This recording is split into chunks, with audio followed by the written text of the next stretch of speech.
Foundation के तत्वाधान में दोपहर 1 बजे भारत रत्न बिस्मिल्लाह खान साहब की 110वीं जयंती दरगाह।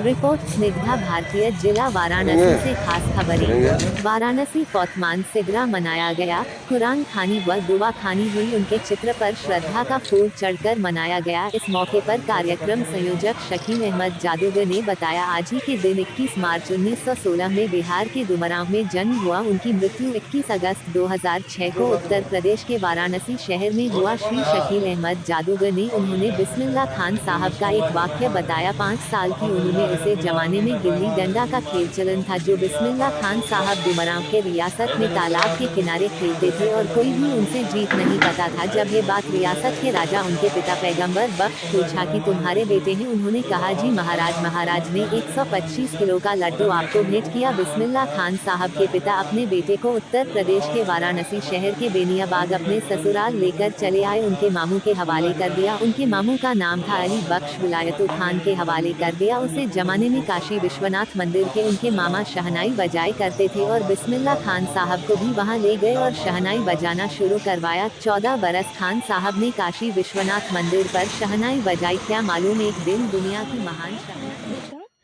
एनके लाइव 24 न्यूज़ से मैं यहाँ वाराणसी ज़िले से फातमान रोड पे मौजूद हूँ। आज ईद का पर्व है और इस ईद के पर्व में मैं मस्जिद में आई हुई हूँ। आइए, क्या कुछ खास है जानते हैं। सर, अपना परिचय बताइए। मेरा नाम शकील अहमद है। मैं बिस्मिल्लाह खान साहब के फाउंडेशन के कार्यक्रम संयोजक हैं और आज भारत रत्न उस्ताद बिस्मिल्लाह खान साहब की 110वीं जयंती दरगाह फातमान पे उनके मकबरे पे परिवार के साथ और उनके चाहने वालों के साथ आज उनके हम जयंती मना रहे हैं। आज ही के दिन 21 मार्च 1916 को डुमरांव के एक छोटे से गांव कस्बा में उन्होंने जन्म लिया। एक गरीब परिवार में जन्म लिया। उनके पिता एक संगीत से जुड़े थे और बिस्मिल्लाह खान साहब के बारे में कहा जाता है कि बिस्मिल्लाह खान साहब जो बनारस आए, उनके लिए बहुत बड़ी अजूबा चीज़ था कि जब बिस्मिल्लाह खान साहब 5 साल की उम्र जब थी उनकी, तो डुमरांव के राजा के तालाब के पास जो है वो गिल्ली डंडा खेलते थे। बचपन में जैसे बच्चे होते हैं गिल्ली डंडा खेलते हैं, और उस ज़माने में गिल्ली डंडा खेलने वाले ऐसे मशहूर गिल्ली डंडे वाले रहे कि 5 साल के बच्चे को बड़े बड़े लोग हरा नहीं पाते रहे। शौक। शौक उनको ये कहता है। तो राजा रियासत के जब राजा को पता चला कि एक ऐसा हमारे तालाब के पास एक लड़का है कि जो किसी को भी को उसके सामने गिल्ली डंडे में कोई हरा नहीं पाता है, तब उन्होंने पता लगाया कि उसके किनका बेटा है। तब उन्होंने पता लगाया तो पता चला कि आप ही के जो महल में संगीत से जुड़े हुए हैं उन्हीं का बेटा है। तब उन्होंने बुलाया कि भाई तुम्हारे बेटे ने इतना बड़ा उम्र में इतनी बड़ी करामात किया। तो उस ज़माने में महाराज ने 125 किलो का लड्डू, पूरा लड्डू 125 किलो का बना के उनके पिता के हवाले किया कि तुम्हारे बेटे को हम दे रहे कि इतना अच्छा। हालांकि पिता को ये मंजूर नहीं था कि पिता चाहते थे कि हमारा बेटा और भी आगे बढ़े, क्योंकि मैं संगीत से जुड़ा तो मेरा बेटा भी संगीत से जुड़ा रहे। तो वो जो है अपने बेटे को लेके बनारस अपने ससुराल चले आए और ससुराल में उन्हीं के जो एक साले थे यहाँ पे जो उनके मामा, तो मामा जो है काशी विश्वनाथ मंदिर में शहनाई बजाते थे। तो मामा के हवाले 5 साल के औलाद, सोचिए कि पिता ने अपने बेटे को 5 साल के हवाले उन्होंने किया और मामा ने भी उनको जो है, जो मामा को गुरु मानते थे संगीत सीखने के हाँ, लिए। संगीत से बिस्मिल्लाह खान साहब अपने मामा को गुरु माना था और उन्होंने जो है विश्वनाथ मंदिर ले जाते थे और सिखाते थे, रियाज करते थे। और उसके बाद जो उनकी मान्यता के हिसाब से है कि 14 बरस तक उन्होंने काशी विश्वनाथ मंदिर पे शहनाई बजाई और फिर उसके बाद वो जाके बालाजी मंदिर पे फिर वो रियाज करते थे बालाजी मंदिर पे। तो बिस्मिल्लाह खान साहब एक अजूबा चीज़ थे। बिस्मिल्लाह खान साहब ने जो इतिहास है कि किसी भी संगीत की दुनिया में किसी को ऐसी उपलब्धि नहीं मिली है। 1947 में जब आज़ाद भारत हो रहा था तो उनको शहनाई बजाने का मौका मिला। हिंदुस्तान के कानून के नायक भीमराव अम्बेडकर जी ने जब संविधान लागू किया 1950 में, तो फिर उनको जो है शहनाई बजाने का मौका मिला। इस संगीत की दुनिया में एक यही महान शख्सियत रहे जिनको ये उपलब्धि हासिल है।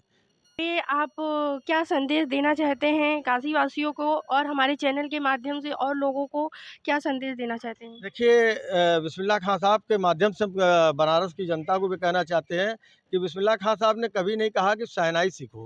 उन्होंने कहा संगीत से मोहब्बत करो, संगीत से प्यार करोगे तो नफ़रत से दूर रहोगे। संगीत एक ऐसा चीज़ है, सुर जो होता है, सुर अल्लाह ताला को ही पसंद है, हम लोग में कुदरत को ही पसंद है। आप सुर में नमाज़ पढ़िए, सुर में तिलावत कीजिए, सुर में बतियाइए, तो सुर सबको पसंद है।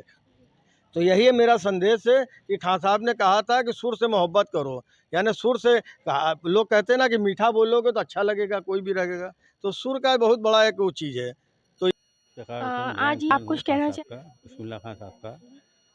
आज हम उनकी जयंती मना रहे हैं। ईद का पर्व होने के बाद हम लोग को और खुशी महसूस हो रही है, और दरगाह फातिमा में हर साल हम लोग इस चीज़ को मनाते हैं। तो आप क्या संदेश देना चाहते हैं काशी वासियों को और भी हमारे चैनल के माध्यम से लोगों को? काशी वासी को ये संदेश देना चाहते हैं कि इनको हमेशा याद रखें, क्योंकि ये ऐसी शख्सियत थी, कभी भूलने वाली नहीं थी। ये बहुत बड़े कलाकार थे, और हम काशी वासियों का धन्यवाद करते हैं कि भाई उन्होंने हमेशा इनको चाहा। से मैं स्निग्धा, धन्यवाद। आज ईद के इस पावन पर्व पे आप कुछ कहना चाहेंगी? परिचय बताइए अपना। हमारा तो नाम है ज़रीना बेगम। जी। हमको प्यार से पुकारते थे मेरे अब्बा, ज़रीन ज़रीन ज़रीन। ज़रीना बेगम कोई नहीं कहता, सब लोग हम लोग को ज़रीन ज़रीन कहें तो उनके साथ हम समझ लीजिए हम 4 बेटियां थे। जी। हम 2 बहन, अब्बा ही के पास रह गए, 2 भाई थे सगे, वो अपने समधी हो गए जी। आपस, और 2 चली गई, एक बेंगलोर एक कलकत्ता। जी। अब हम उनके पास आखिरी दम तक थे, जी। और उनका रोज़ का शेड्यूल देता, खाना पीना नाश्ता पानी उनको हम ही देते थे। सेवा कार्य। हाँ हाँ, देते थे। और बहुत ही इतने नर्म दिल के थे कि समझिए 500 इंसानों का खर्चा पानी अपने ख़ानदान वालों को, जो गरीब से गरीब है, जिसके घर में आग नहीं जल रही है, उनके घर में इतना देते थे कि चूल्हा जलता रहे। हर त्यौहार पर, ईद है, बकरीद है, मुहर्रम है, सबका पैसा, सबका कपड़ा, सबका सब कुछ देते रहे। और उसमें हम लोगों का भी उसी में ईद भी ऐसे ही बनाए, हम लोग यही कहें, उनको भी दिया हमको भी दिया, उसी में कहा हम इसमें नहीं बने, कहना ऐसा मत, वो क्या सोचेंगे, क्या सोचेंगे बेटा, ऐसा ना करो। सबको एक समान। एक जगह मौत हो गई, मिट्टी पड़ी या, आखिर जब वो कह के चले गए और हम रोटी बना रहे थे, हम भूल गए। अब उसके बाद फिर वो आदमी आए, कहीं ऐसा ऐसा है कि आपने कहा नहीं, हम लोग इंतज़ार देखे, मैयत पड़ी है, दौड़ कर गए हिरन की तरह, आपका अब्बा जान ऐसा ऐसा दुःख की वो खबर रही। आए? दुःख की खबर रही। हाँ, बस हम गए, कहा ऐसा ऐसा हो गया, तो हम भूल गए, कह रहे जल्दी जल्दी खोलो अलमारी हमारी, जल्दी खोलो, डब्बा निकालो, डब्बों में से इतना निकाला कि पूरा फूल से लेकर 40वां तक हो गया, इतना इंतज़ाम कर दिया, बोला हो गया। जैसे कि आज आज ईद का इतना बड़ा पर्व है और आपके यहाँ मस्जिद में मनाया जा रहा है, तो क्या यहाँ कुछ विशेष है? और क्या कहना चाहती हैं आप काशीवासियों के हम लिए? तो यही चाहेंगे कि भैया हमारा सब अच्छा रहे, मर तो गए अब्बा हमारे, लेकिन कभी डिमांड नहीं किया गवर्नमेंट से, कभी नहीं किया। गवर्नमेंट ने इतना उनको दिया, पद्मश्री, पद्म भूषण, पद्म विभूषण, भारत रत्न, लेकिन बहुत दुखी रहते थे कि हमको कभी दिया नहीं, और हम अभी मांगने वाले नहीं। अभी जब बीमार पड़ गए थे, तो इतना हो गए थे कि वो कहा कि जितना भी अवार्ड मिला है ना, हम वापस कर देंगे। हमने उनसे तो मांगा नहीं, लेकिन हमको नहीं चाहिए। तो सब तमाम मीडिया वाले जितने थे आ गए थे, बाबा ऐसा मत करिए, हम आपके आगे हाथ जोड़ते हैं, बाबा बाबा हाथ जोड़ते हैं, ऐसा ना करिए। आखिरकार खामोश हो गए।